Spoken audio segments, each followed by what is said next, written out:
kaburuji e demngal Pulaar e radio Jawol Sar. Musidɓe tedduɓe bandiraɓe hettiyankoɓe ko radio Jawol Sar to gondoni no gondirɗon kala on calminama yonti meftane men e kabaruji ma en dusdiren e dendi men Amadou e kabaruji dowlaji dentude e kabaruji international uddara meftane men ko kabaru coftal ɓalli ɗum ko rogere musidɗo men Tidiani Niang. bandiraɓe sehlaɓe hettoɓe radio Jawol Sar e jaam hiire moon hande ko ñalawma talata 19 lewru mai hitande ujunnaji ɗiɗi nogas jeegom habaruji moon e ɗemgal Pulaar ɗiɗon ko ɗi États-Unis tugnade ko anda oɗo sahande e leyɗele kewɗe jeeya hen Kentucky, Pennsylvania, Georgia toon kadi Alabama ɓe goni koye woteji ɗi noon ko suɓade hol gonnonoɓe candidat fati woteji garoji lewru novembre hitande ujunnaji ɗiɗi nogas e jeegom ko andata noon tan champion wayno oɗo saha joni to Texas o suɓima hono biyeteɗo Paxson yo heftu place hono Jan Corne woteji mabɓe ko ɗo e yontere arore nde mbaɗata to Kentucky tan hono Donald Trump hakkillaji fof nen mbatta toon to Kentucky oɗo saha joni caggal nde kanko Donald Trump no neldi toon ministre makko toppiti ko fati défense yo walloy campagne pour yandinde hono biyeteɗo Thomas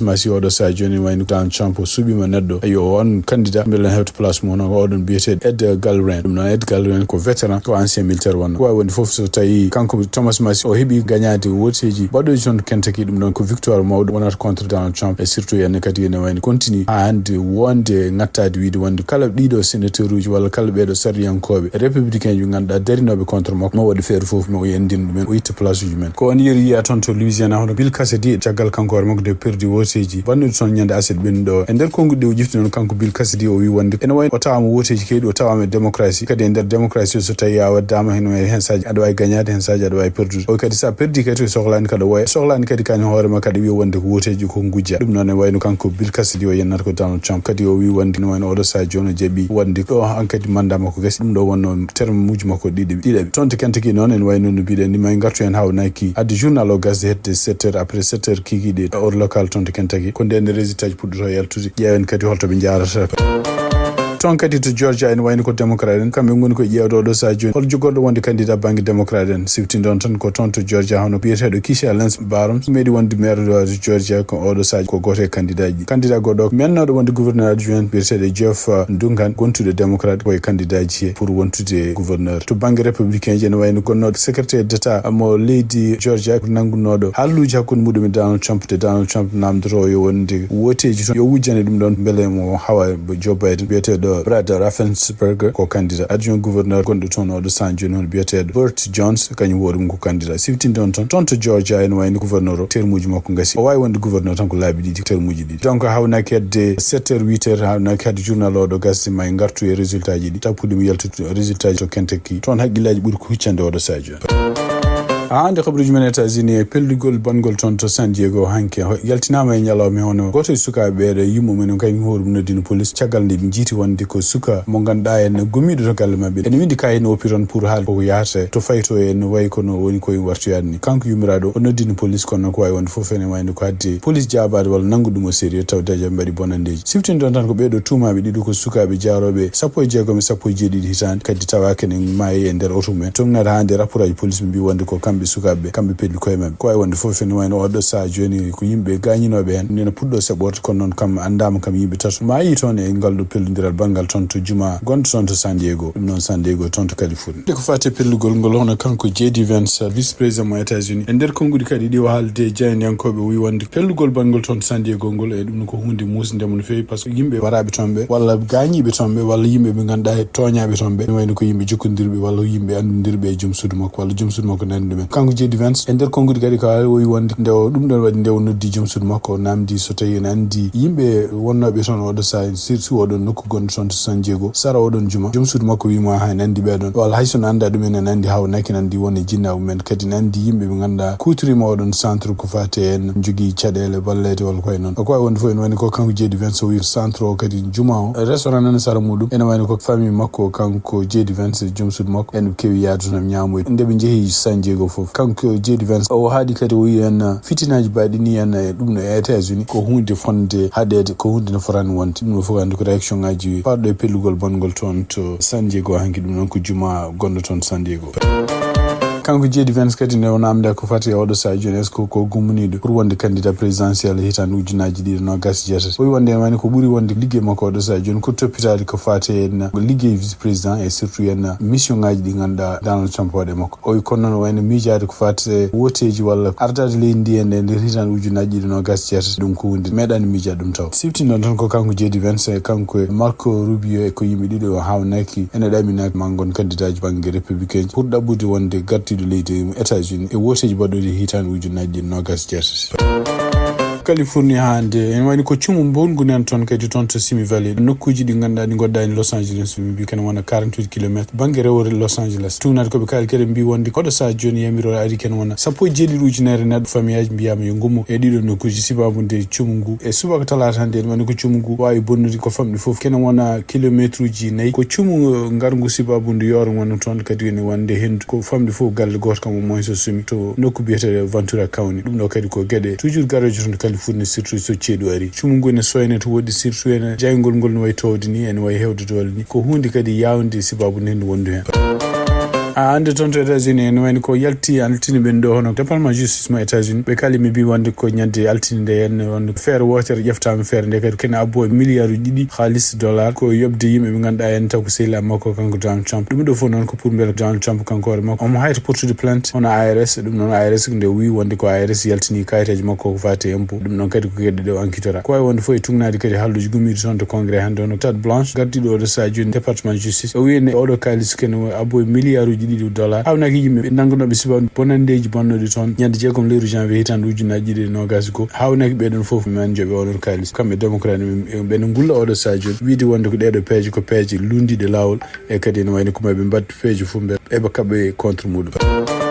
habaruji men international hande to Iran hakkunde kamɓe États-Unis e Iran en wayno tugnade kadi ko anda en hono kanko Donald Trump o haali nanke wi wonde en wayno autorisation pour ko fati Iran yo bombarde ko ƴeftuno ɗum déjà kono ne wayno ko sibabude gueɗe kesse jaltuɗe ɗaminade mo wonde ko kanko Donald Trump hawnaki kamɓe Iran e kamɓe États-Unis en goni koye haaldude kadi maɓe daña jaɓodira ko ɗum waɗi haytanimo ko fati bombardude Iran kanko Donald Trump ɗon no haali o sinno wonano ɗiɗon habaruji wonde ko négociation ngaji mbaɗi en wayno ngol ɗo so tawi o bombarde Iran hay goto jogorani ndeddata toon ko bonandeji mawɗi gonanno ko wawi wonde fof kanko Donald Trump kadi e nder ko haalde journaliste uji wi wonde décision ngaji makko pour harde toon to Iran haysinde omo andi américain ji jiiɗa ɗum haɗatama wadde ko waɗata ko ɗum no fof noon pression ngaji ne gone makko kanko Donald Trump oɗo sa joni sibu guerre gonɗo toon de Iran ene wayno ko américain ji nen puɗɗo tampude hen surtout en kamɓe républicain ji hawnaki so tawi ɓe perdi woteji lewru novembre hitande ujunaji 26 ko sibabude surtout en oɗo guerre mo kanko Donald Trump mo ƴefti ɗum noon caggal nde o fewji ɗum e Israël hande toon de Iran kadi yiyama ñalawma e yimɓe hewɓe ne ganduɗa ko taw ko kanko e laamu ngu eɓe dokki ɗumen kalisaji kala jiɗɗo reso yo resa ɓeɗon yimɓe ɗon resoɓe reseteɓe fof ko yimɓe ƴeftuɓe décision ngaji ɓorno tenue pour ne kaɓene leydi mumen ɗum ɗo fof noon ko fewnitagol kamɓe Iran ɓe jogui oɗo sa joni pour défendre leydi mabɓe ɗum ɗo kadi ko noddali kamɓe ardiɓe laamu wonɓe toon ɗum ɓe gandunoɓe mbino noon wonde ko Iran naɓe e kala kadi nokkuɗe mbawi wonde yoɓe mbaɗa feere joguito pewnito pour wawde défendre leydi mumen par ce que Iran ɓe ɗamini hande wonde ko américain ji walla Israël naɓe walla yimɓe ɓe ganduɗa añɓe mabɓe ma naati leydi ndi pour habde militaire uji mabɓe ko wawi wonde fof en wayno kaldigal ngal nen waɗa oɗo sa joni tugnade hande ko Donald Trump haali andaka noon kaldigal ngal est ce que waɗata ko to Pakistan walla waɗata ko toon to banggueji goɗɗi ko wawi wonde fof ene wayno ko kanko Donald Trump mo continue hande ɗaminade ma wadde jaam jaltude e ngal ɗo kaldigal to Sénégal hono premier ministre Ousmane Sonko mo ɗawinama arde ñande aljuma nogas e ɗiɗi lewru men to assemblée mabɓe national noon gargol makko toon kadi hawraki mo jaabu question ngaji kewɗi e so tawi kay ɓe jaaɓi o ɓe posa mo ɗin question ngaji ɗiɗi surtout en koko fate en situation gonɗo toon to Sénégal en anda tan en wayno ɓuuri haalede oɗo sa joni koko situation makko biyeteɗo Ndiaga Seck nangaɗo caggal nde yiila dumunu kewɗo sibabude takkede wonde gueɗe kalseɗon ko fate nebbata gorka kañum ne jeeya hen kanko Ndiaga Seck noon en wayno ko Ousmane Sonko inde mum nen continue hande tunminede hen wiyede wonde koɓe sehilaɓe kadi koye wuuro woto ɓe jeeya hawnaka kanko Ousmane Sonko sibabude baɗade Ndiaga Seck inde makko kadi en tunmi ko fate dossier debbata gorka ngu andaka noon so ari toon to assemblée est ce que député ji surtout yen jaaɓe parti lundu est ce que maɓe namdomo ko fate ɗum ɗon hande ko fati Ndiaga Seck ɗumnade rapport jaltuɗo enquête aji ɗi waɗi police ji commissariat gonɗo to Linguére oɗon rapport Sénégal ɓe jaltini ɗum kanko Ndiaga Seck o wi wonde o yeehi to makka laabi tati kala nde o yeehi toon to makka o ñagoto toujours ko jomiraɗo yo wallumo aw yalta e ɗiɗo bonandeji o wi kanko hoore makko Ndiaga Seck kadi ne wayno o naati e debbata gorago ko nden nde woni étudiant hakkude hitande ujunere temedde jeenayyi e capanɗe jeenayyi e jeetati e hakkude ujunere temedde jeenayyi e capanɗe jeenayyi e jeenayyi caggal muɗum o nattino wadde ɗeɗon golle ko wawi wonde fof o sa joni kanko Ndiaga Seck o monno to kaso to commissaire gonɗo to Louga ene fada kamɓe enquêtoɓe holkoɓe pewjere makko est ce que ɓennindemo Dakar walla ñawdemo toon ko wawi won fof e ko média sociaux ji kalata kanko Diaga Seck ko wawi jokkondiri Ousmane Sonko par téléphone andaka noon holko woni kaldigal ngal holkoɓe kaldi e kadi holko woni sababu e kamɓe ɗiɗo koɓe kalda tawde ko nangado sababu ngal ɗo salteyagal.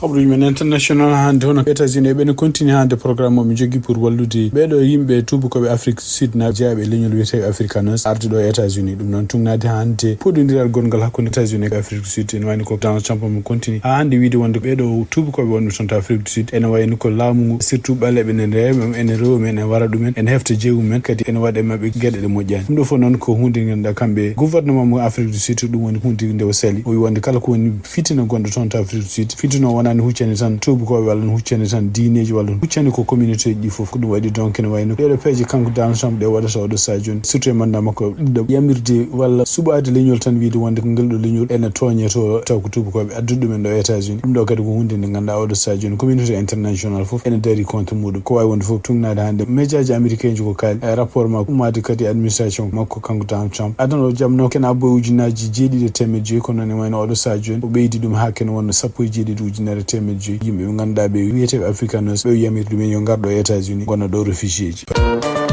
Habruji men international hande to Israel hono ministre toppitiri ko fate finance leydi Israel hono biyetede Bezalel Smotrich nder konngudi ɗe o haalde yande ngo o addanama habaru wonde cour international de justice nene waɗi oɗo sa joni ɗaɓɓande pour kanko hoore makko yo nangue kanko Smotrich noon o haalani holko woni sababu cour international de justice en ɗi nangudem kono enen tuma wonde ko sababu ndi kala gueɗe baɗeteɗe toon to Israel e surtout ko kanko ministre toppitiri ko fate finance ardi ɗum kanko hoore makko kanko yamiri ko sakkiti ko hen nokku biyeteɗo Khan al Ahmar ko nokku mo ganduɗa kamɓe Palestine ɓe enen koɗi wonde oɗo nokku yo momte ha laaɓe yo itte e Israel en dokke ko hunde wotanode hitande ujunaji 2.17 taw cour suprême mo Israel ɓe kalino mbi wonde kala yimɓe hotɓe e oɗo nokku Khan al Ahmar e jaltu kono noon e wayno ko guila nden sibabu nde dentinali Nations Unies mbanno e kadi cour international de justice yimɓe wodɓe kadi wonɓe e aduna kalino mbiɗum wonde ɗum ɗo ko viol de loi international ene wayno ko ɗum meɗen memede kono ko sakiti ko biyete Bezalel Smotrich ene wayno kanko yamiri ngoɗo wuuro yo moƴƴi ene wayno kamɓe Israel yo mbattum jeeymaɓe.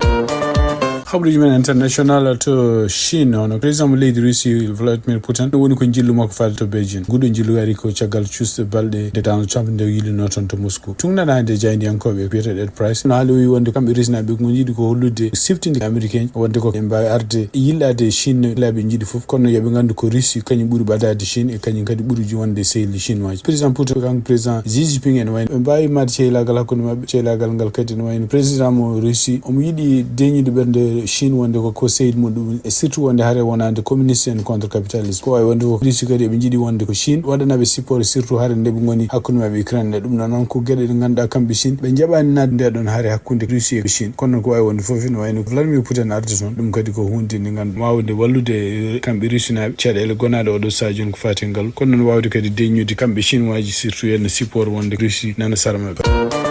to Uganda tungnade habaruji gumiɗo to Africa News ɓe mbi wonde oɗo sa joni laamu Uganda ɓe mbawi nangude ken wona temedere neɗɗo ɓe joñi ɗumen caggal de kamɓe organisation mondial de la santé haali wonde ko ñaw mbiyetego Ebola oɗo sa joni kadi nenon to Uganda donc anda kata nguɗo ñaw holno way sara toon ko noon tungnade kadi jogguiɗo konngol oɗo goomu biyeteɗo task force pour fate communication to Uganda hono biyeteɗo Alan Kasuja o wi wonde ko andini toon tan oɗo sa joni ko famde foof temedere neɗɗo tawama en jogui maale nguɗo ñaw mbiyetego Ebola nene joña ko ɗum woni koɓe gandi hen ko ɓeydi hen kadi o wi wonde ko ɓeɗon yimɓe temedere ɓurɓe jogade karallagal ko fate doctoragal nene cafruɗo men pour dartinde ñaw ngu hoto sarade o ɓeydi hen kadi o wi ko Uganda ene jogui karallagal pour habde Ebola e habde kadi Covid-19 e habde kadi kala ko fate ñawuji pawɗe sida ɓe continue ñagade e yimɓeɓe yo ndentu kadi yo ndewo kala jalminojo walla dentinaji ministére toppitiri ko fate cellal kalan ɗumen.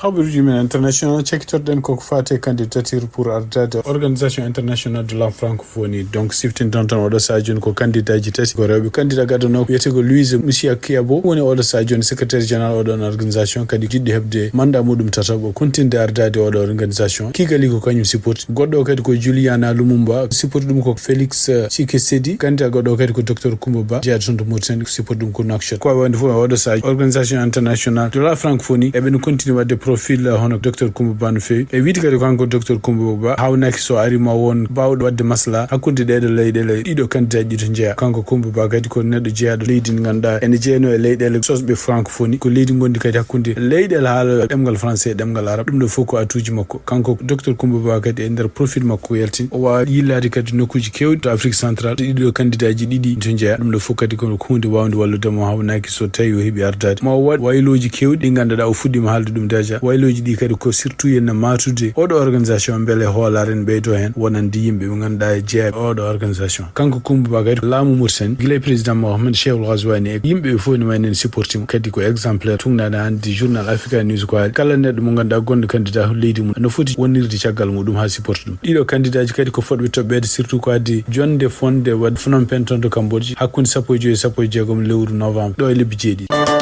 bandiraɓe sehlaɓe heddotoɓe radio Jol Sarat min gasino habaruji ma en dutte habaruji élection ngaji to États-Unis hakkillaji fof kuccino ko toon to Kentucky koye résultat ji jaltuɗo holli on kanko sénateur jeeya toon to Kentucky on biyeteɗo Thomas Massie en wayno o perdi élection ngaji ɗum noon firti wonde ko yahata won élection ngaji baɗoje lewru novembre hitandu ujunnaji ɗiɗi nogas jeegom ɗum ɗo fof noon firti wonde ko kanko Donald Trump kadi en wayno ko campagne makko mo waɗi contre ɓeɗo ɓe wiyata ko añi makko Mardi kadi toon to Kentucky ɗum noon siftindon tan ko toon to Louisiana samedi ɓennuɗo kanko Donald Trump kadi waɗi ha sénateur gonɗo toon biyeto Bill Cassidy kañum horum perdi jonde muɗum ha ɗum noon en wayno ko oɗo sa joni kamɓe républicain ji ɓe continue ha hande haldude tout toon to Texas tawde kanko Donald Trump o suuɓi ko Paxson e kañum horum won candidat en beelen hefta jonde Jan Connin kanko gardiɗo Sénat kanko Jantun ene wayno ko o welaka saabu kanko hoore makko supporti ko Jan Connin e républicain ji miiji oɗo sa joni ko kanko Paxson so tawi tan yeehi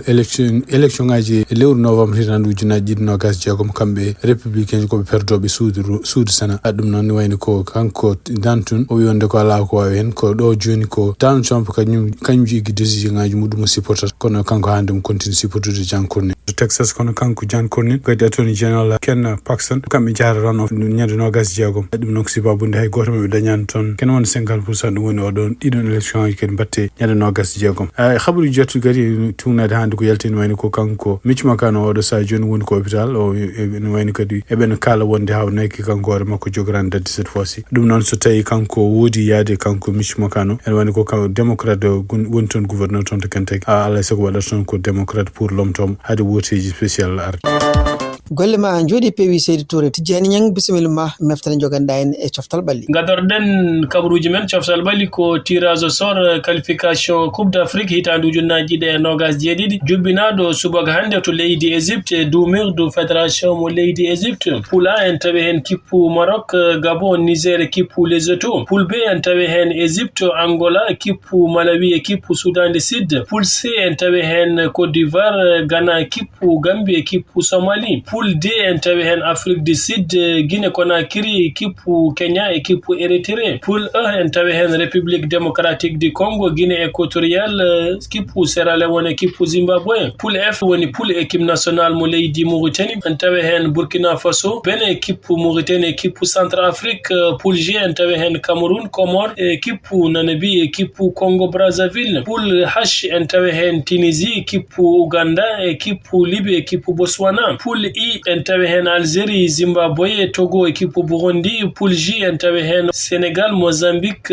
Soudan e kippu Éthiopie poule K en tawi hen Mali Cap-Vert Rwanda e kippu Libéria poule L en tawi hen Nigeria Madagascar Tanzanie e kippu Guinée-Bissau première journée jogor fettude ko nogas e go lewru septembre ha jeegom lewru octobre hitande ujunnaji ɗiɗi e nogas jeegom deuxième journée ko jeenayi lewru novembre ha sappo e jeeɗiɗi lewru novembre hitande ujunnaji ɗiɗi e nogas jeegom troisième journée jogor fettude ko nogas e ɗiɗi lewru mars ha capantati lewru mars hitande ujunnaji ɗiɗi e nogas e jeeɗiɗi caggal conférence de presse o keblo kippu Burkina Faso Emir Abdou o holliti ma won retrouvaille hakkunde makko e équipe nationale mo leydi Mauritanie sifsinde bandiraɓe duuɓi noddi Emir Abdou kañum ardino équipe nationale mo leydi Mauritanie lawdi Arsenal caggal duuɓi nogas e ɗiɗi Arsenal nowi championnat mo leydi Angleterre kihiɗe hande caggal pottital kippu Bournemouth e kippu Manchester City gasirdu lekki on partout kiide hanki Arsenal puttal mabbe sakkede nder terrain mabbe kambe kebno polgu e yesso kippu Berlin taw ko logol gotol ndiga dedo hitane fate bilan Arsenal no gasidi victoire 7 match nul 5 défaites 69 buts marqués 26 buts encaissés final Europa League nyalawmo jango 19h GMT kippu Freiburg mo leydi Allemagne ma hiwndire kippu Aston Villa mo leydi Angleterre so woni 19h GMT Coupe du Monde hitandu junnaji de nogas jeegom keblo kippu leydi Brésil nyalawmo hanko noddi hono Neymar Junior Neymar ma tawtore Coupe du Monde hitandu junnaji de nogas jeegom keblo kippu leydi Côte d'Ivoire nyalawmo hanko noddi Nicolas Pepe ko sitinde bandirabe Nicolas Pepe hono Coupe d'Afrique Maroc hitandu junnaji de nogas joyi hebano fettude nder équipe nationale mo leydi Côte d'Ivoire Nicolas Pepe to Villarreal ma tawtore Coupe du Monde non kadi attaquant bitedo Eli Wali ma tawtore taw ko équipe nationale mo leydi Côte d'Ivoire kippu Iran ma fuddo stage mum prépare de Coupe du Monde hitandu junnaji de nogas jeegom jogori waddum ko to leydi Turk adabe jaade to leydi Amérique ngam fate Coupe du Monde ngudiren kabruji men ko fate Coupe d'Afrique sugabe yarobe duubi sappo jeedidi jubinte to leydi Maroc kiide hande kippu Maroc kanyum hebi polge yeso kippu Egypte ko logidide logol gotol Tunisie kanyum hiwdirno kippu Ethiopie ko Ethiopie wawi hebde polgu taw ko logol gotol ndiga fate classement odo pool ardi dum ko kippu Maroc didabu ko kippu Egypte tatabu ko kippu Ethiopie uddi dogol ngol ko kippu Tunisie kabruji men ciofsal balli ko do kade nyengel golle ma jodi pewi en jetti en jarni dendangal bandirabe tenkobe radio Jowol Sar to ngoni en gonir kala en nyaagimo jom jam mo jam woni jungo mum de wadanten jam ha buren jam wonde jam yo en gone jam